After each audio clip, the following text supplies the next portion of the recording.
Daddy Freeze. Yeah. Only 5 minutes from the chat station. I doubt if I could do what I'm trying to do in 5 minutes. You just have to try. I doubt if it is humanly possible in five It is. minutes. What God cannot do does not exist. It's the time. Yeah, right. That's what they'll say. um, how do we even put this? It is quite a beautiful day today, and quite a lot is going on. I'm grateful to God to be alive today because quite a lot is going on. Ada, what do you think? Quite a lot. Like, Let us even start with that. I was saying earlier on, we've got some gist for you. I don't even know how to put this on the table. I don't even know how to start. You know, because this is major news, and we don't know how this is going to swing. We don't know in what direction this would swing. So let us start anyway. I did promise everyone that we're going to discuss this on Live and Dangerous. Ada is reminding me that we don't have much of Live and Dangerous left, but hey, whatever we have, we will still manage and use. No be so. We go kuku manage them, we go kuku use them. We don't feel vex with anybody. So, biggest story today, Nnamdi Kanu arrested. Before I even go any further, what is your take, Ada? wow, Daddy Freeze. Hmm. Okay. When I saw the arrest, I patiently waited to hear him talk. I was surprised for him to say he left the country out of insecurity. He was being attacked and all of that. But why did you? You weren't supposed to. I mean, there are so many things to talk about this, but then again, I am keeping my cool. But it's actually good that outside Nigeria is working for this one. Let him come back and then let the court business, just let them do their thing. Okay, I'm going to quickly address this. I'm going to try to keep this as bereft of sentiment as possible so we address. First things first, I'm going to use CNN's story on this. Nigerian separatist leader brought back to Nigeria to face trial. According to CNN's website, leader Nnamdi Kanu was located and brought back to Nigeria to face trial for terrorism, Nigeria's Minister for Justice Abubakar Malami said in a press conference today. He went missing when he failed to appear in court in 2015, and his whereabouts prior to the arrest was unknown. Officials did not disclose where he was apprehended. He has been brought back to Nigeria in order to continue facing trial after disappearing while on bail regarding an 11-count charge against him, Malami said. Kanu was apprehended on Sunday, June 25th. He was initially arrested on the 14th of October 2015 on an 11-count charge bordering on terrorism, treasonable felony, managing an unlawful society, publication of defamatory material, illegal possession of firearms, and so many other things. Now, I was reading, just for an update, I was reading Reno Omokri's page. And this is what Reno has to say about Nnamdi Kanu. He said, and I'm quoting Reno Omokri, he said, I just spoke with a top UK government source. Nnamdi Kanu was not arrested or extradited by the British. According to this official, Kanu was almost definitely arrested in Kenya, and it was an illegal detention. I won't reveal my source, but I have him on record. This is from Reno Omokri. For those who do not know how these things operate, the United Kingdom is a civilized nation that is governed by the rule of law. No one, no matter how wanted, can be arrested or extradited without extradition hearings before a court, especially when that person is a British citizen. There are Nigerians who are currently fighting their extradition to Nigeria in court in the UK. They cannot leave the UK on their own volition or on the request of the Nigerian government until the hearings are exhausted. If they lose at the court of first instance, they have a right of appeal. I repeat, Nnamdi Kanu was not arrested or extradited by the British government. This is Reno Omokri saying this. Somebody comes to my page and the first thing he says is, "You must be foolish," blah blah blah blah. How did your parents raise you? As in, because I'm streaming live on Facebook. You know, the first thing is, you must be foolish. You see, these are the behaviors people have, and nobody takes people seriously. Now, there are many twists to Nnamdi Kanu's story. Yeah. First twist is, so Nigeria can arrest someone who is not on Nigerian soil. But the people perpetrating trouble in Nigeria, how many have they arrested? They're working on it. No, it's a question. It's a question. How many bandit leaders? How many, what's the other group? Herdsmen leaders. Unknown gunmen. How many unknown gunmen leaders have been arrested? The unknown gunmen in Nigeria, all these people are here with us. Meanwhile, whether it's Kenya or whether it's UK, one thing we can establish is he was not in Nigeria. So this, then somebody tweets, they have spoken the language he understands. I'm a bit worried.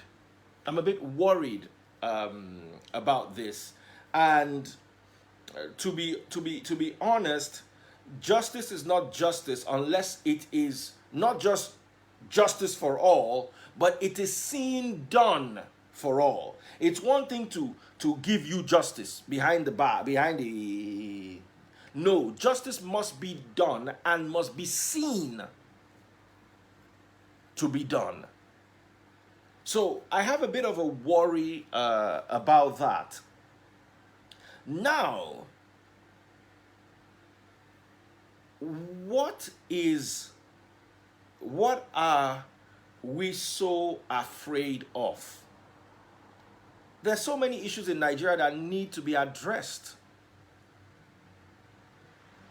People are asking questions, and these questions are not being answered.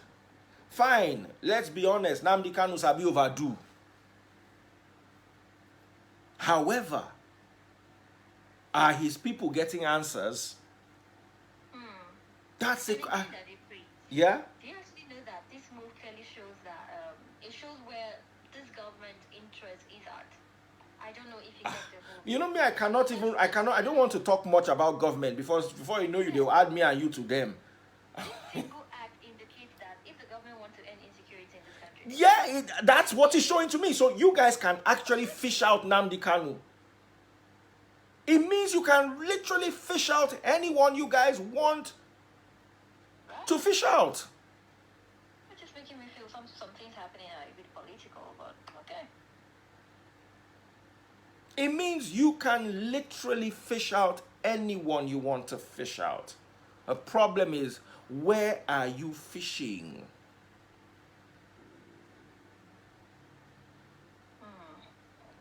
Where are you fishing?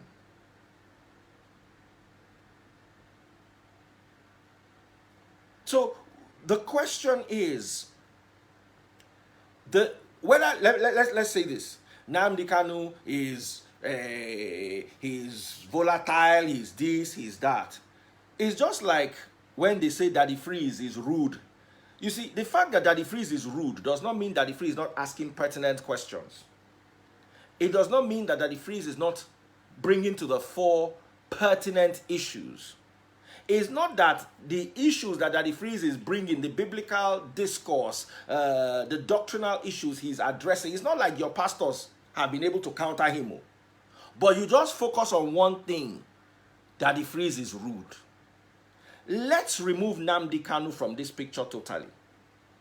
The questions the Igbo people are asking, how many of them have been answered?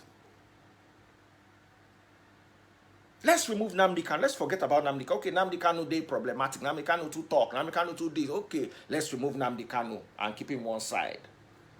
Let us now talk about the issues that led to Nnamdi Kanu. The issues that are still on ground. How many have been answered? In what way are these people who are Nigerians, who have been referred to as a dot? Abi,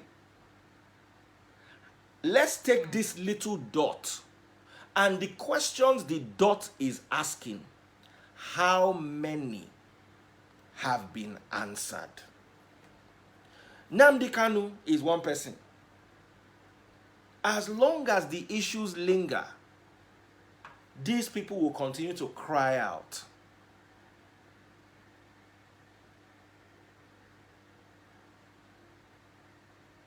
These people will have to cry. Somebody is saying, they are referring, Daddy Freeze, you don't have to be rude about it. Let me tell you something. One of the reasons why I came to prominence was because I was able to be rude to your highest Jews. That's what brought me to prominence. All those people who under the ground will be murmuring, they know what these people are doing is bad. They'll be murmuring, they'll be murmuring, they'll be murmuring. Is when you can stand up and actually face people, that's when they start taking you seriously. I learned it the hard way. One of the reasons why he came to prominence was because he was able to break down many. Of course, I wouldn't say I support the way Nnamdi Kanu does his stuff. Of course not. There are some things he does and I'm wondering, like, this is a bit overblown. But that does not move to the back bench the issues that these people are crying out for. If Nnamdi Kanu is, let me ask you a question. If Nnamdi Kanu is removed, let's just say he's thrown in prison for the rest of his life or he's done away with, would the issues go away? Ada, will the issues go away if Nnamdi Kanu is done away with? I honestly don't see the possibility. I mean, It's you see, something that has been happening since the 60s. Even if you like, carry Nnamdi Kanu and tattoo all the issues on his body and do away with him, the issues will still linger. How do you solve issues? By dealing with them. It just be like marriage. Husband they cheat, wife no talk. No mean say everything they okay. Many men and many women have made that mistake because the person know they talk. One day, the day we talk, Ojo Rombo and Yoruba people they talk. The day of talk they come, and that day where that talk go come, people go talk.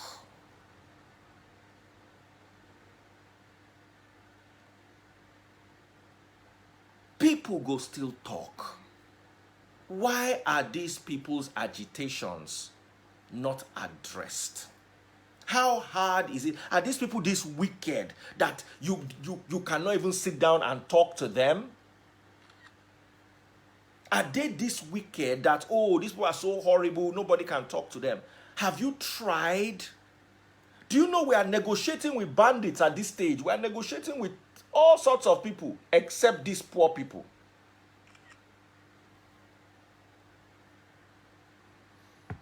The effort we are putting in the bandits, can we move the effort to other aggrieved Nigerians? Is a question.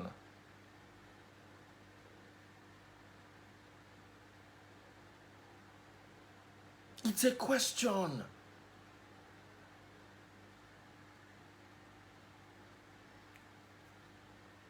Ọ Up until now, I've always believed in Nigeria. Let's make this Nigeria work.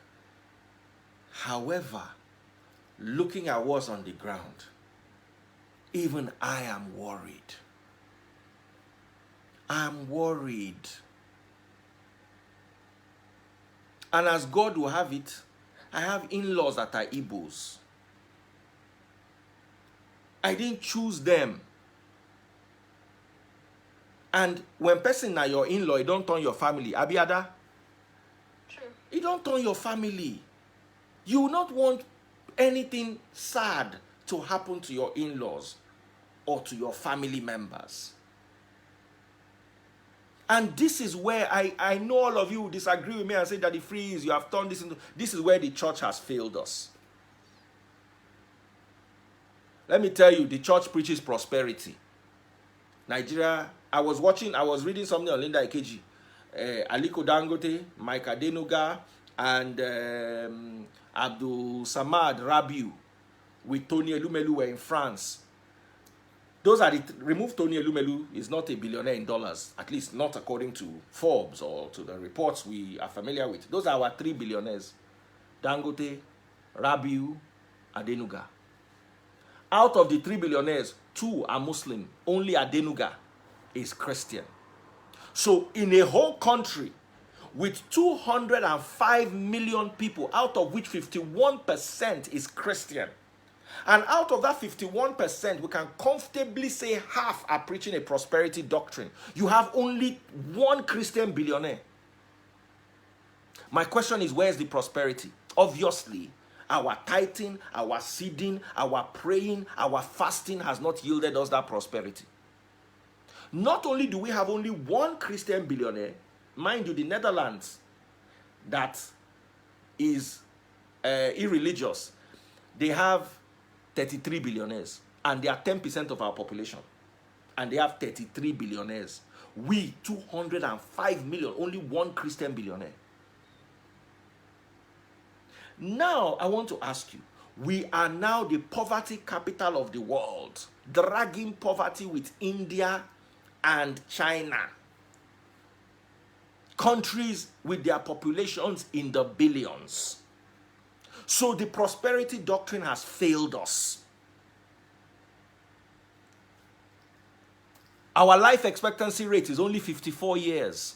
At most, the highest statistics I've seen is 60 years for Nigeria. Meanwhile, irreligious countries, 80 years and above. So we don't even have long life. We don't have money. Look at our healthcare system. Look at our educational sector. Look all around you, insecurity and everything. And you see, in as much as you want to pin this, you tell a Christian this, the next thing they'll tell you is that, is that the job of the church or the job of the government?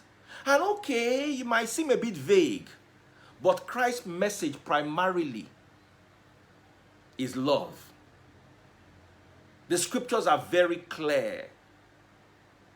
It says, let love be your highest goal. Luke chapter 10, if you read from 25. Who was able to enter the kingdom of God? The one who showed love, the Good Samaritan. The main thing that I'll tell you that our current type of religion is failing us is there is no love. How can we have 51% of 205 million as Christians and we don't have any love for one another?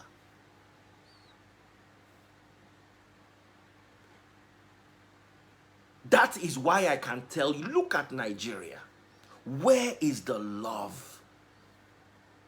Where is the love for each and every one of the people we consider minority?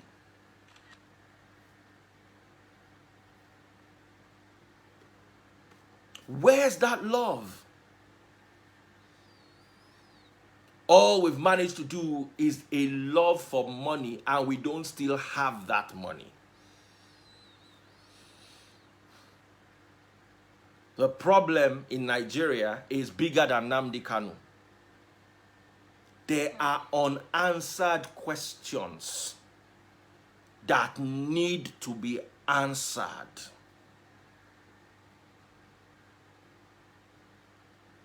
Whether you like it or not, if you don't handle these issues carefully, you are raising youths that are only going to be angry.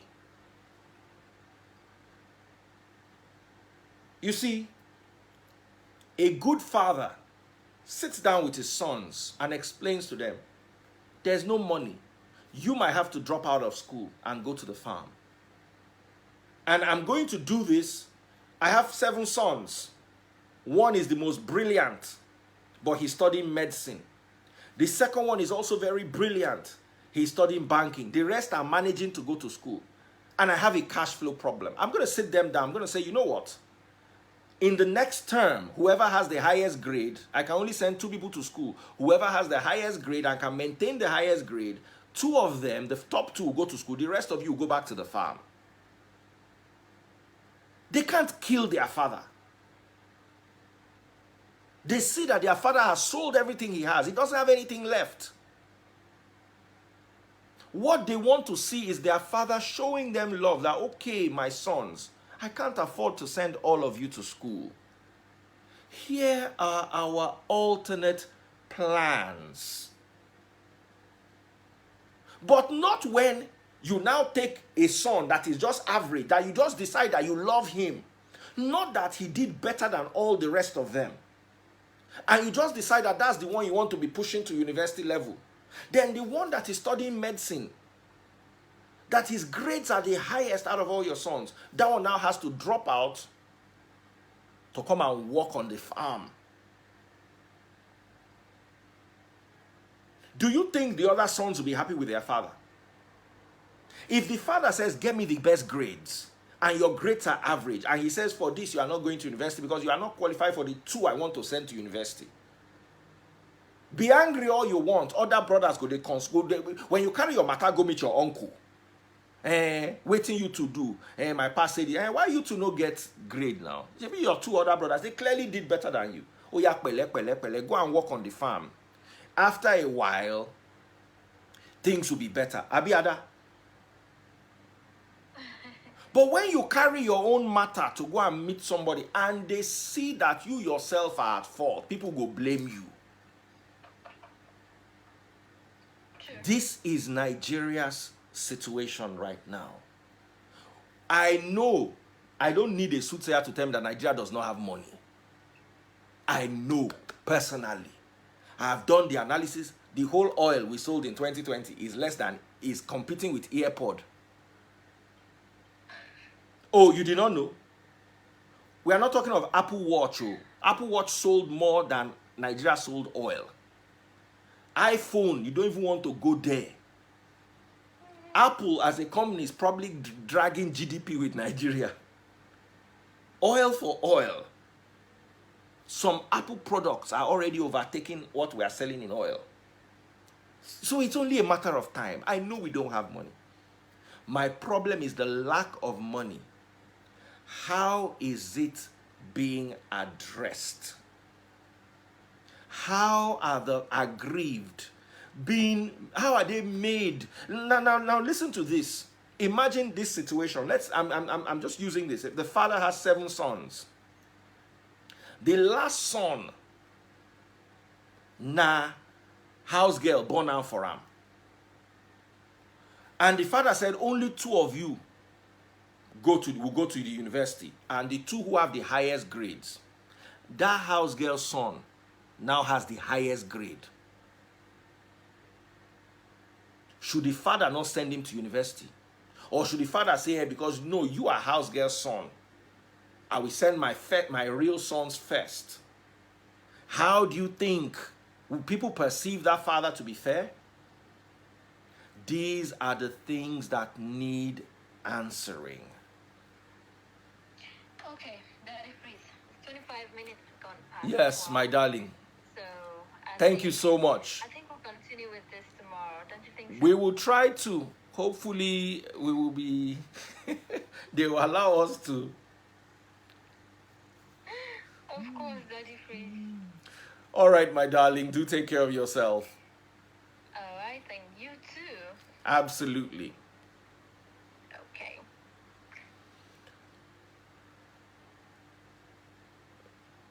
So, I guess that's as far as we can go. What Nigeria and Nigerians need is a show of love and affection. Nigerians want to feel among. Nigerians want to feel like they're part of Nigeria. Even if there's insecurity, even if there's poverty, even if the crime rate is soaring, Nigerians want to feel like Nigerians. Make them feel like Nigerians. Because it is one thing for you to deny, for you to tell a son that, na house girl born you, and expect that son not to say, okay, let me go to my mother's family. At least if I'm with my mother's family, I have the chance of being treated fairly. And then you are angry. No, you are not going to go to your mother's family. Which day is he not going to go?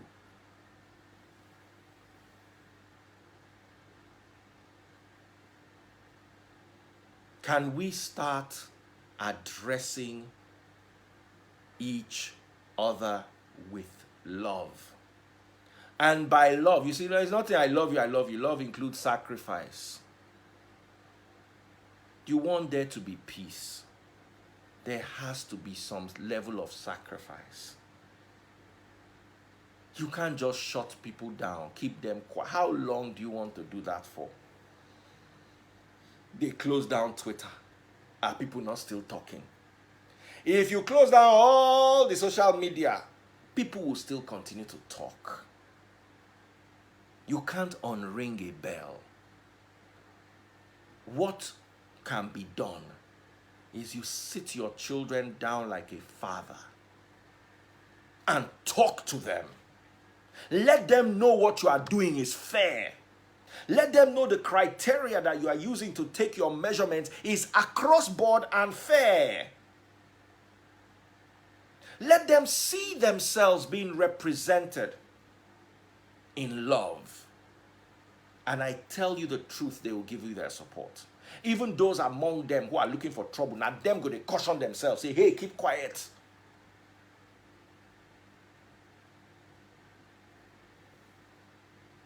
As I'm speaking to you today, Toyota is being launched in Ghana. Nobody used Toyota, rich Nigerians. Very soon, the motorway you they use go come from your tiny neighbor.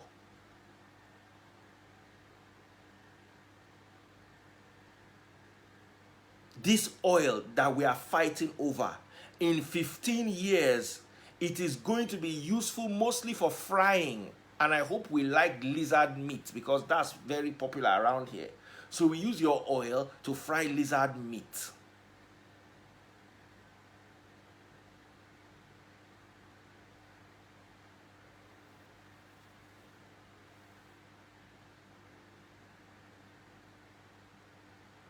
We need to, you see, love is by example.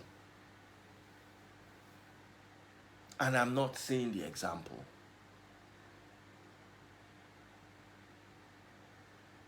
Don't shut your people up.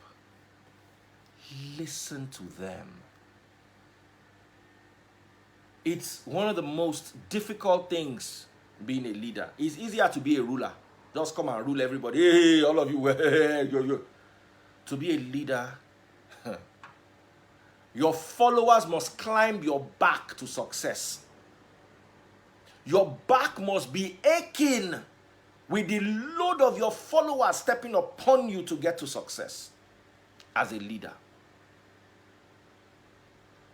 Your back must be, as in every night, they must be massaging your back with oils and you must be screaming in pain if you are a true leader. Because people are stepping on your back into success. Leadership is not a place of receiving. It is a place of giving. There are people who are walking today Justice can never be selective.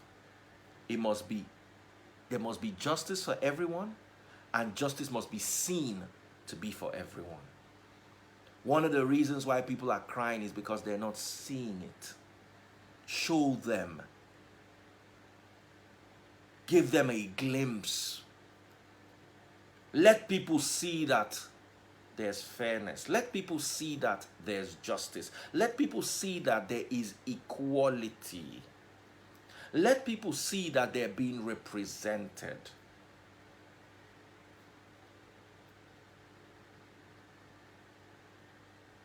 You'll be amazed how much we can solve with that.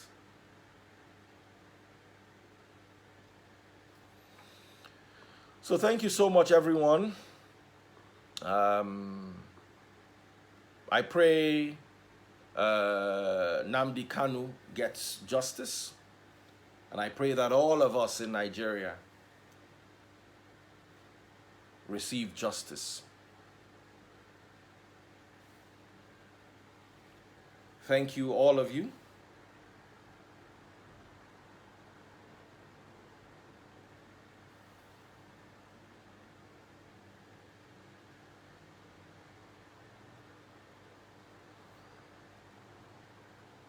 And I will keep saying, leadership, listen to the people. Listen to the people. When we're growing up, I don't know if it happened in your own home. My dad used to shut us up. Keep quiet, keep quiet, keep quiet, keep quiet. I also find myself doing it to the kids. Hey, you keep quiet, I don't want to hear it. You know? I don't know how, you see, this is why your government does not listen to you. Christian Chuku came here and said, thunder, fire you. When you have an attitude like that, how is your government going to listen to you? When your parents failed to raise you, instead they were planting corn and raising the corn so that they can eat. You, they failed to raise. Your head is empty, filled with breeze. So if they put your ear for a rug, you go clean them like vacuum cleaner because that's so you go they do. And you expect your government to listen to you. These are the kind of foolish people that we have here that are putting the rest of us in jeopardy. Anyway, what was I saying? I said the government, I said when we're growing up, my dad used to shut us up. Hey, this is it, it's final. As long as we were under him, we had no choice but to listen to him. The moment we became financially independent, we all started speaking up. He would say, do this.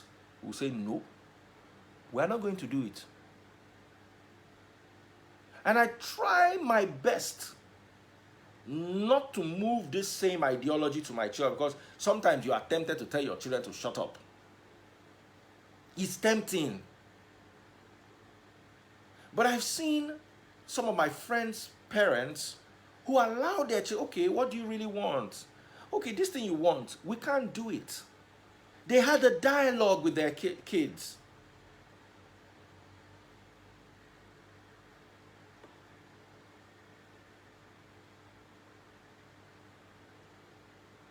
What is this Yusuf saying? He says, I know him in person. I don't know you, dude. I don't know you from anywhere.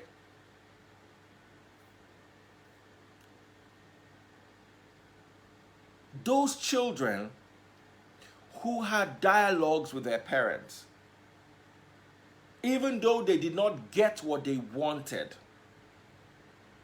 at least they felt, they had that feeling of, okay, they are listening to me.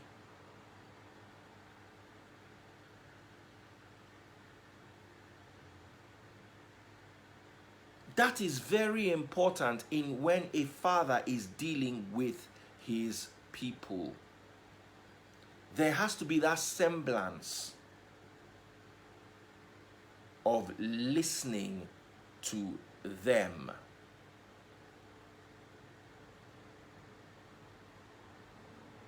That thing has to be there. Even if you don't even do what they are, but let them feel that, okay, let me tell you, as a child, there were so many things I was aggrieved about. And as I grew up, I realized that these things that I'm aggrieved about don't even make sense. But at that time, they made sense to me. Let me just block Yusuf here so we can rest.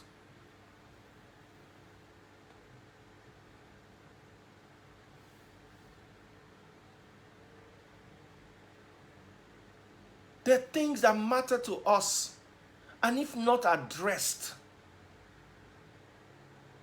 they will continue to grow. I was having a conversation today on the radio, and they were saying the way our parents raised us now is not good compared to the way parents were raised, or the way children were raised back in the day. Blah blah blah blah blah blah blah blah blah blah.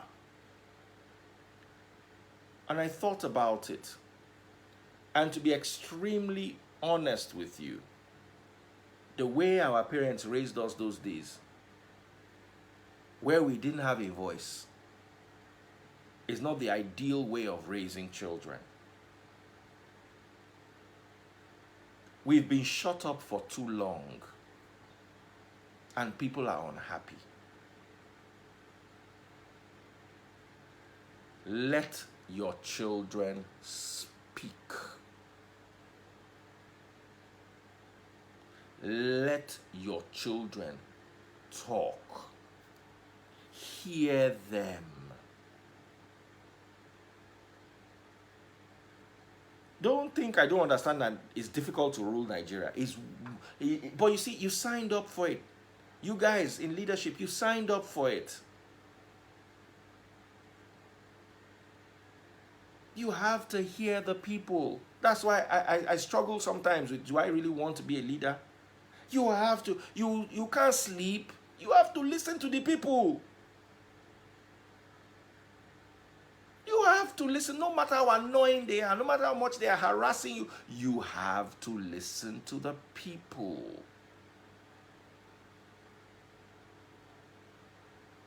And until you're willing to listen, you will continue struggling with issues. Listen to them, hear them. The people are not bad people. They just need to be assured. They need someone to hold them by the hand and tell them it's okay. Let me tell you something here. When you lose someone, you know there's nothing anybody can do at that stage. They can't bring the person back. What they need is assurance. What they need is a hand behind them. Don't worry, it is going to be okay. They need soothing words.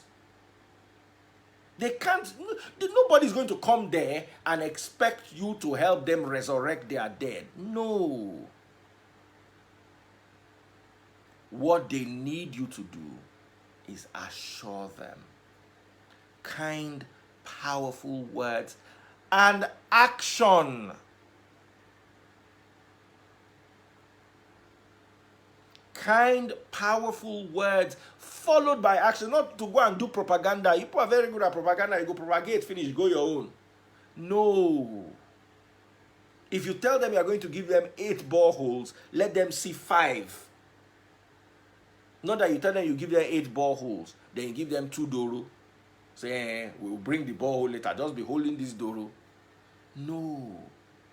Your actions must match your words.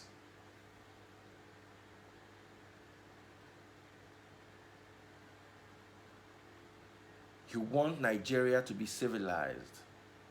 The UK, everybody has a voice. The US, people can talk. They will insult you. Nobody they insult reach me. I come out with a doctrine, I read Bible, they will still insult me.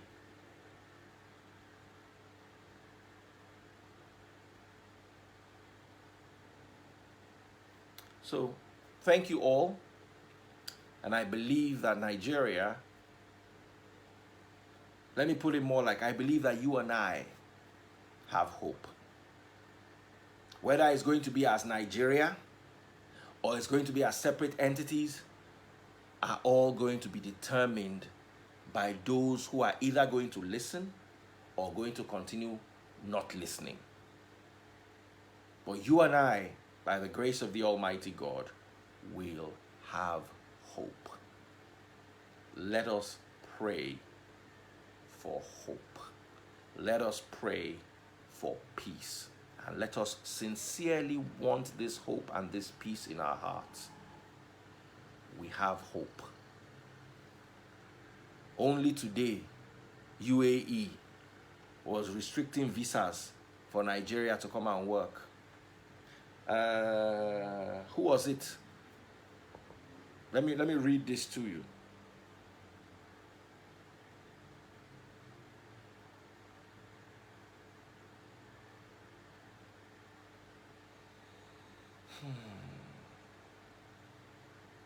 Sorry guys, after I read this, I'll end with it.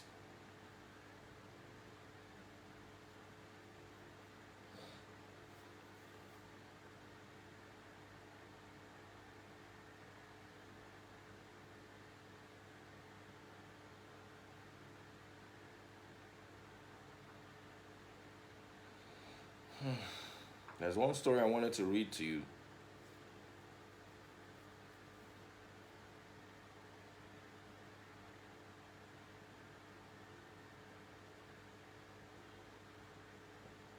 Sorry, I'm going to find it. I'm going to find it. Just give me 1 second. It's a very important story it's very important that I share this story. It's from one foreign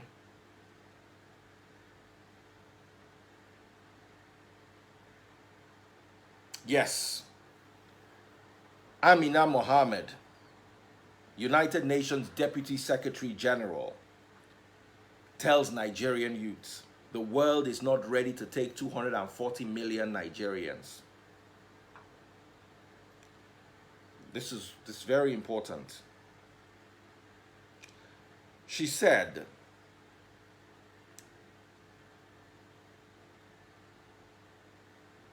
in a statement titled, "Be proud of Nigeria, don't condemn her, don't lose hope," DSG Amina J. Mohammed stated that the world is not ready to take 240 million Nigerian migrants. She further urged Nigerian youths to get involved and make a difference in the country. Look at someone beside you and tell them, involve yourself. I don't want to relocate. I can go and bring you my red passport. With my passport, at least I can go to Romania and sit down and nobody will ever drive me because I'm a Romanian citizen. They can never tell me to come and be going. Worst case scenario, I go there, I have uncles and aunties. Last, they'll give me a biscuit and a glass of milk every day. Abi, and the Romanian government will take care of my health.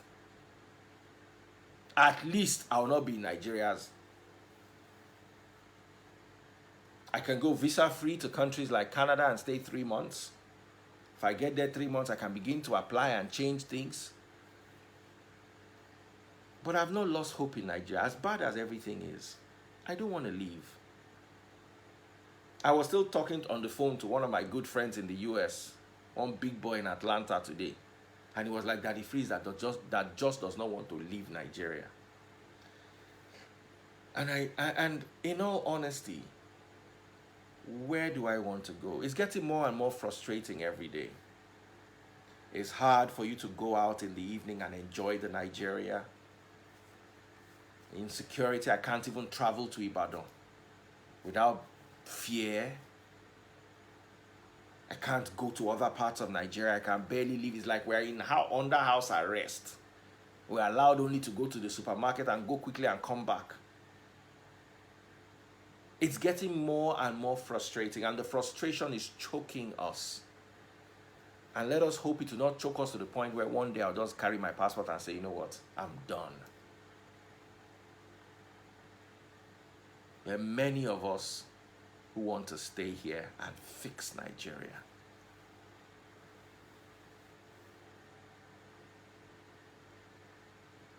Let us stay and fix it. By fixing it, I don't mean scattering everything. Let us employ good conscience and ask our leadership to listen to us. They must listen. The consequence of not listening, they will not like. The consequence of listening, talking, is progress. The consequence of not listening is division, apprehension, anxiety, lack of trust. And they will not like those things. Let them continue, or let them start to listen to all of us, especially the younger generation. If you watch movies, series like Vikings and Marco Polo, you would see that no matter how strong a leadership or a rulership is, coming behind them, the younger generation, they're always buck wild and ready to go. The only way you can contain them is through good conscience. Thank you so much, all of you. Do stay blessed. And let's pray and work to make this beautiful country of ours. Let's make it work. Even if we are not staying together, let's live in love and live in love. Let's live in love and live in love. Live as in alive and live as in going. Let's live in love and live in love. Very potent words. Think about them. Take care and God bless.